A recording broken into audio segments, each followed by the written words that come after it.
Hello friends, আপনারা দেখছেন appliances technology channel. আজকে আমরা একটি গোদরেজের সিঙ্গেল ডোর ফ্রিজ রিপেয়ারিং করতে এসেছি।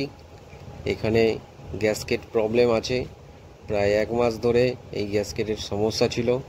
তো আজকে আমরা গ্যাসকেট নিয়ে এসেছি, গ্যাসকেট লাগাবো। তো এই দেখুন, এখানে পোড়া জায়গাটা, এখানে অনেক সমস্যা হচ্ছে গ্যাসকেট লাগাতে, কারণ এখানে মোমবাতি রেখে কাস্টমার শুয়ে পড়েছিল, তারপরে এই জায়গাটা খারাপ হয়ে গেছে। তো আমরা কীভাবে গ্যাসকেট লাগাচ্ছি আপনাদেরকে দেখাচ্ছি।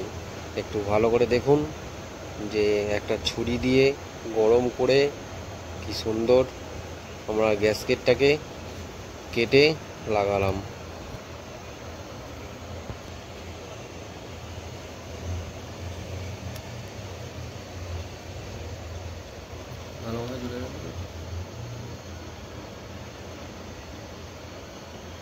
এরপরে টাটা মেরে আমাদের গ্যাসকেট লাগানো কমপ্লিট হয়ে গেছে। এই দেখো, এইবার মেশিনটাকে আমরা ভালো মতো বেঁধে দেব, যাতে গ্যাসকেট নিজের মতো করে সেটিং হয়ে যায়।